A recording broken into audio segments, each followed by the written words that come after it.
Hello everybody. This is a lesson just finishing off the bit for year 12, year 1 of the A-level on hypothesis testing. So it's lesson 4 of 4 on this topic, where we're just going to finish off a few bits and pieces. But before we do anything, of course, you might know by now there's a theme of doing a warm-up section. Here are the warm-up questions now.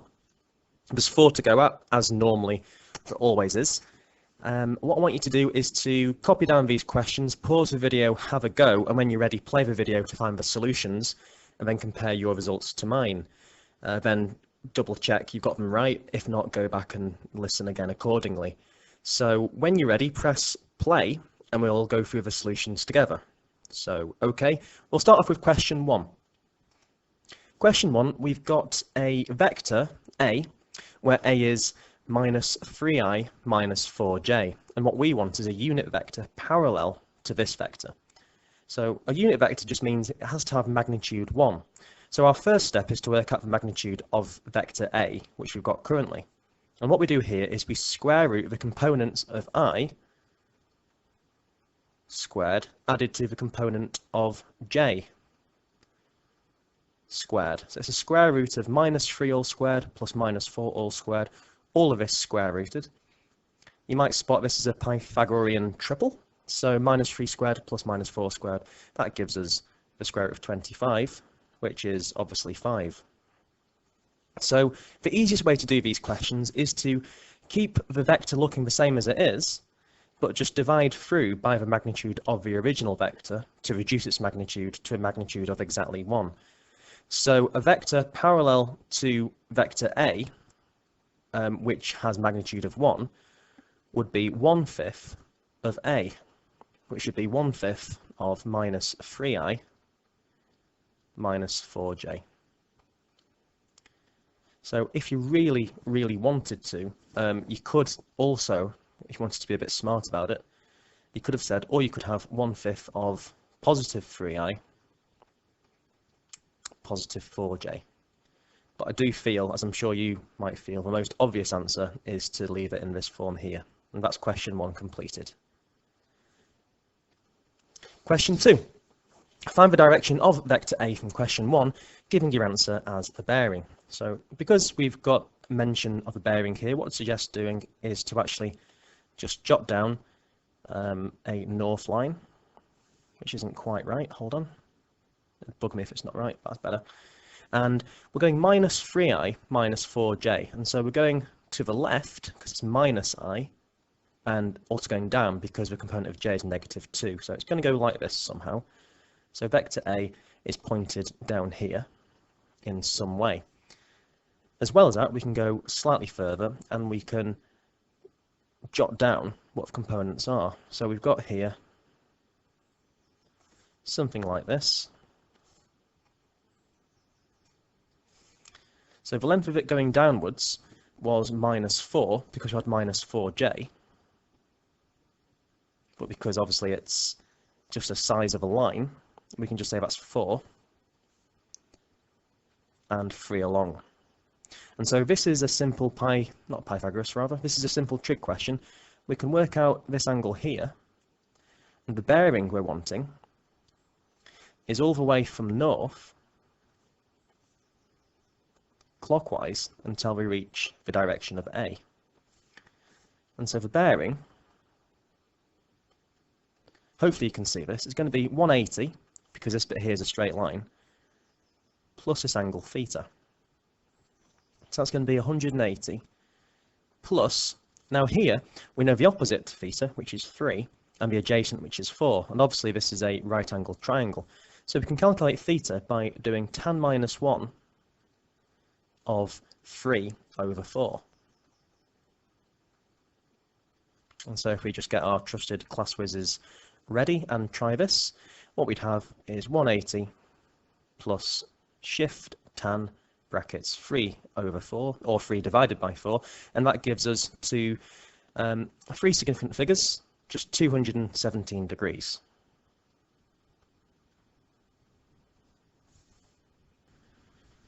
Question 3, we have a trig equation to solve. For part A, we're told that sine theta plus cos theta equals 0 for some unknown value of theta. For this particular value of theta, we need to prove that tan theta equals -1. So what I'm going to suggest is we start off with the equation we've been given, which is sine theta plus cos theta equals 0. Now, if we're not too naughty, what we can do is we can divide through by both sides on cos theta. And by not being too naughty, I'm saying here that we're going to exclude the scenario that cos theta equals 0, because we can't divide by 0, otherwise the whole world explodes. So just make a little note here, cos theta, we're not going to allow that to equal 0. And so if we divide both sides of this equation through by cos theta, what we'd then arrive at is sine theta over cos theta plus cos theta, again divide by cos theta, equals 0 divided by cos theta, but anything, if we're dividing anything by 0, that just leaves us with 0. But of course, you should know that sine theta plus sine theta divided by cos theta is the definition of tan theta. So if we just make a note say, but tan theta is just sine over cos,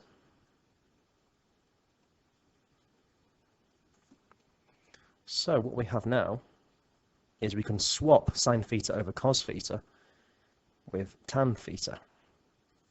So our next line is we can simplify this to tan theta plus cos theta over cos theta, which is obviously just going to be 1. That equals 0. Subtract 1 from both sides, therefore tan theta equals -1, which is what we wanted to prove all along. Part B next. So solve the equation sine of x minus 20 plus cos of x minus 20 equals 0 in the particular interval where x is between 0 and 360. So what I'm going to suggest here is we initially make a substitution of big X. So let's say big X is our little x minus 20. So whatever our little x is, we're just going to knock 20 off it. So all this allows us to do is to simplify the equation. So the x minus 20 just becomes big X. So then what we'd have is sine x plus cos x equals 0. But then remember what we had from part A. We showed from part A that this equation here, where we've got two variables, sine and cos, which is more complicated, this can be simplified to just one equation in one variable, tan theta. So now we can just remind ourselves from part A how we can simplify this. So if sine x plus cos big X equals 0, that's equivalent to saying tan of big X equals -1. And as well as that, we need to think about our limits for big X. Like I said, big X is little x subtract 20, and so if little x had a lower end of 0, big X is going to have a lower bound at -20. So big X needs to be between -20, and at this end, the biggest value for little x, sorry, for big X, is 360 minus 20, which is 340. So now we know the boundaries between which we're working. First of all, we need to take this here, the tan x equals to -1, and work out the principal value. So the principal value, which is basically what your calculator is going to spit out for x, that's just going to be tan -1 of -1. So let's try that. You might be able to guess, or you might even know even better what this is, but if not, tan -1 of -1, that gives us -45. So our principal value, which actually isn't in range at all, is -45. Now what I'd like you to remember is a cast diagram. So I'm going to show you this right now. So the cast diagram is just a nice way of solving trig equations. So what we have down here is a pre-made cast diagram. So a value of -45, this equates to starting off at this x-axis, as it were, and going in the negative direction. And so minus 45 equates to being in this quadrant here. But of course, like I've said, minus 45 isn't in range. And so what we need is to work out the positive equivalent of the angle minus 45. So if we start off in the positive direction and go all the way round, 90, 180, 270, plus another 45, we've got here 315. And so in this quadrant, where t is negative, because tan is negative, we've got our answer of 315, which is in range for big X. And so we can write that one down. So therefore, big X might equal 315, or there's going to be another value as well. So we obviously know that the tan function of big X is negative, so we need to think about which of the quadrants of our CAS diagram will give a negative answer for tan. So C is cos, where only cos is positive, so we've already got this one marked. In A, that's where all sin, cos, tan are positive, so definitely not this one. T is where tan is positive, we want it to be negative, so we also are looking here, where only sine is positive, and so our other solution for big X lies over here. And so if we were to start from here at the 0 line and go along, that's 90 degrees, plus an extra 45 until we get to here. That's an angle of 135. And so big X is either 315 or 135. However, our equation wasn't in terms of big X. Big X was just something I introduced to simplify things. So what I need to do here is add on 20 to all values we've got, because if I just scroll up and show you to remind you, X is actually big X plus 20. So to get it in terms of little x, which we want, we need to add 20 on to each value. And so therefore our solutions for little x, the first one's going to be 135 plus 20, which is 155. And the second solution is going to be 315 plus 20, which gives us 335. And hence we've completed that one. Finally, question 4, calculus corner, a constant feature now. We've got a point x, y, where x is greater than 0, and we've got a gradient of a curve given by this expression here. So what we're asked to do here, first of all, is verify that dy by dx equals 0 when x equals 4. And so what we need to do here is just substitute in x equals 4 into this expression for the gradient function. So this is simple enough. So when x equals 4, just substituting in, dy by dx is 3 times 4 to the half plus 16 over 4 squared minus 7. So 4 to the half is the same as the square root of 4, which is 2. 3 times 2 is 6. 16 over 4 squared is 16 over 16, which is just 1. And minus 7 is, well, obviously just minus 7. So 6 plus 1 is 7, minus 7 gives us 0 as required. Part B, we need to find the second derivative, so we differentiate the first derivative again. So what we're going to get now is d squared y over dx squared. So if we differentiate the first term of dy by dx, we bring the half down to the front, and so 3 times this 1/2 gives us 3 halves. And then we subtract 1 from the original power of x, so a half minus 1 gives us minus 1/2. Now this here, 16 over x squared, we need to think of this as 16x to the minus 2. Just makes it easier to differentiate. So differentiating this term here, we bring the minus 2 to the front, which multiplies this coefficient here. 16 times minus 2 gives us minus 32. And the power of x we reduce by 1, so minus 2 becomes minus 3. The constant term vanishes altogether, and so we're just left with this expression here for the second derivative.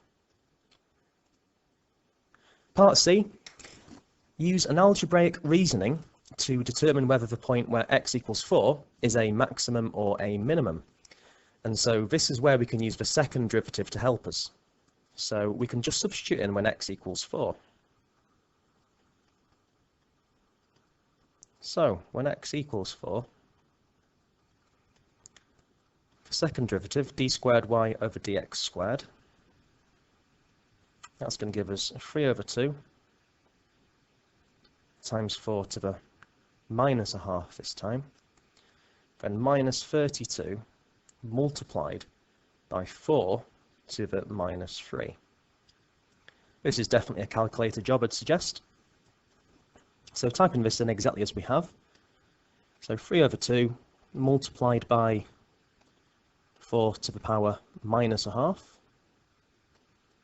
minus 1 over 2. I'm going to subtract away from that minus 32 multiplied by 4 to the power minus 3. And that gives us a quarter. Now, in terms of using the second derivative, this is going back to chapter 12. When the second derivative is positive, that tells us that we're looking at a minimum point because the gradient is increasing. So if the gradient increases, I've got something like this. The gradient's getting less and less negative than positive. And so this is a minimum point. Because a quarter, is greater than 0, that tells us that the point at x equals 4 must be a minimum.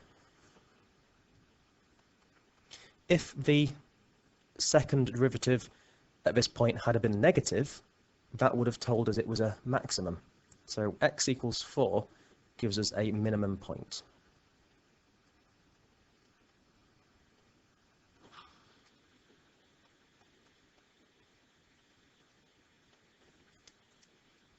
So, now the main bit of the lesson, two-tailed tests. So like we did last lesson with one-tailed tests, you might be pleased to know that there is a fallback method which we can use again and again, a step-by-step method. So, first of all, a two-tailed test just means we're going to have possibly two different levels of regions, two different regions which we need to consider, one at both ends. And so we have a lower tail to consider and a higher tail, an upper tail. So just to describe what this is and how to carry out a test on it. To carry out a two-tailed test, what we need is to formulate a model for the test statistic we're measuring. We then need to identify suitable null and alternative hypotheses. The alternative hypothesis will simply be a negation of a null hypothesis, essentially just saying not equal to.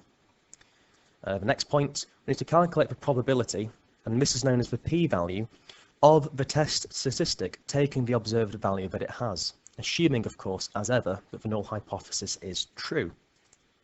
We then divide the significance level by 2 and apply each half of that to the lower tail or the upper tail as appropriate. Sometimes it's obvious, in fact often it's obvious if you're looking at the lower tail or the upper tail. Compare the p-value to the significance level of that relevant tail, write a conclusion in the context of the question, and as well, you could also find the two critical regions in advance and then see if the recorded observed value is in either of those two critical tails. If it is, then we reject H0. If it's not, then it must be in the acceptance region and we still accept H0. So the easiest way to do this, as often, is to show you using an example. So we've got a company manufacturing ceramic pots, and they've documented evidence that 8% of its pots are chipped upon arrival by a lorry at the distributors. Some changes are made to the packaging of the pots, and a sample of 40 pots is taken. It is found that one of the pots are chipped. Testing at the 10% significance level determine whether the percentage of chipped pots has changed after changes to the packaging have been made. So just to remind ourselves what we're going to be thinking about, here's our template for answering this question. So first of all, we need to think about what our test statistic might be. So what's the easiest thing to measure to apply this test? I'd suggest the easiest test statistic to use would simply be the number of pots that are chipped on arrival.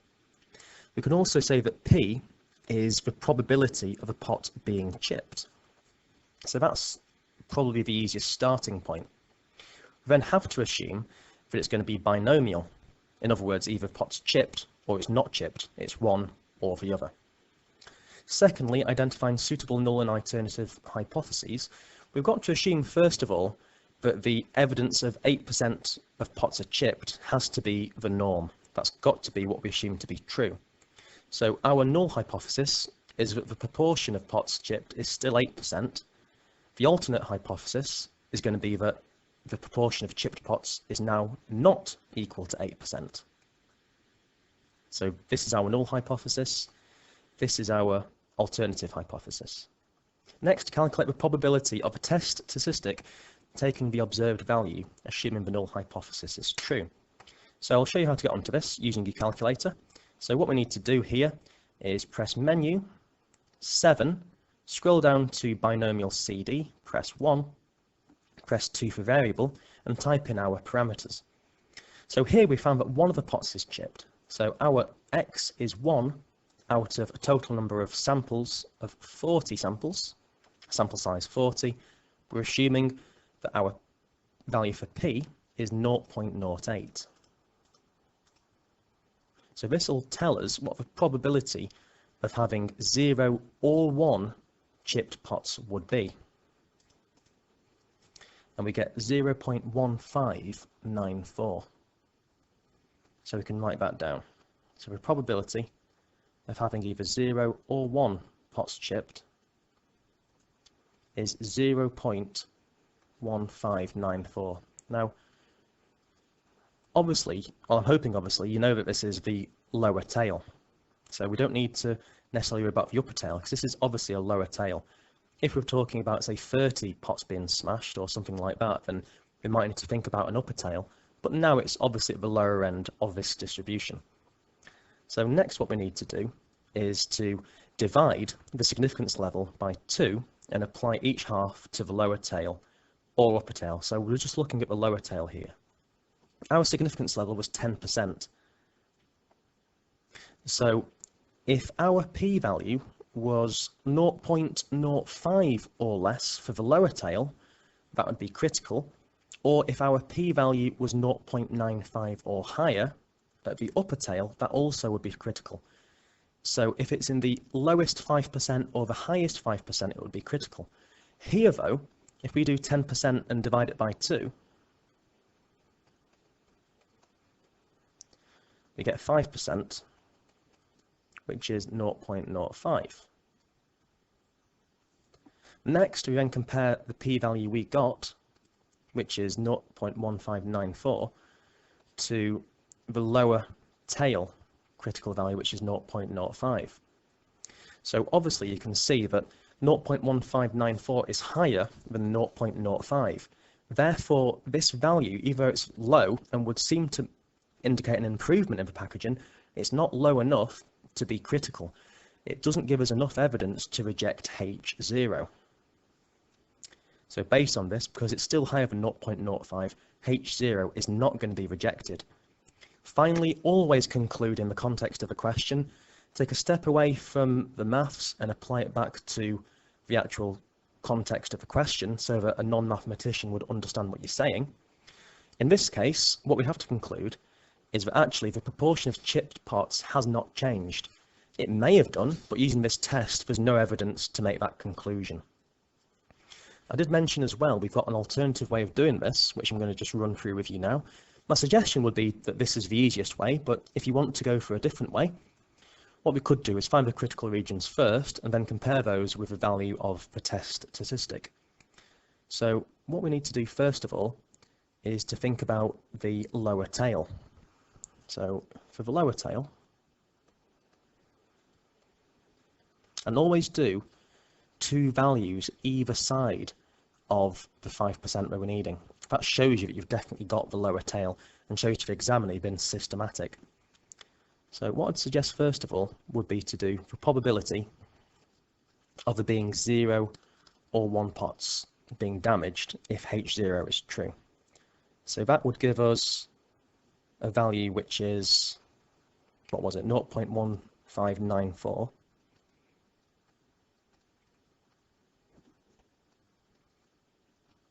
Whereas, if we went for the probability of only being, or literally being no pots smashed, or chipped rather, that would give us a value, press AC, type 0. That gives us a value of 0.0356, which is about 3.5%, and that would be critical. That is less than our 0.05. So our critical value in the lower tail is x equals 0. Therefore, critical region at the lower end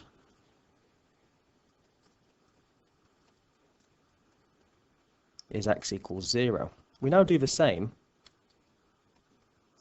for the upper tail.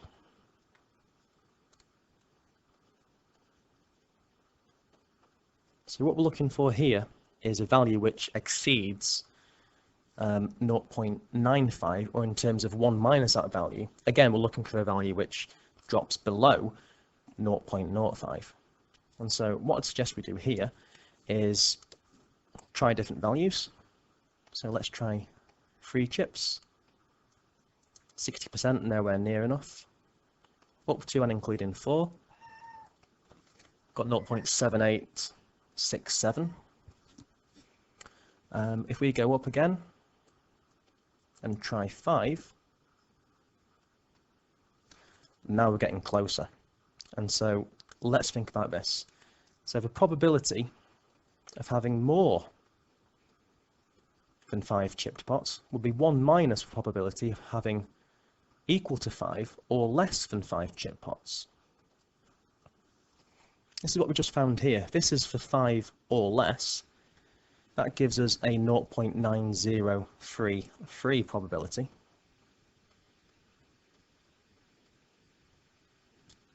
So that's about 9%. That gives us 0.0967. So that's not yet critical.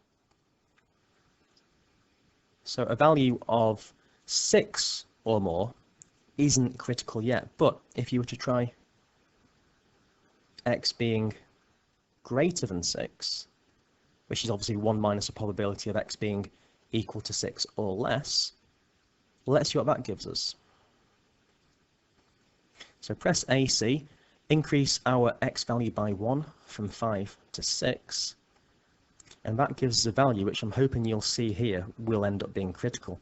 That's 0.9624.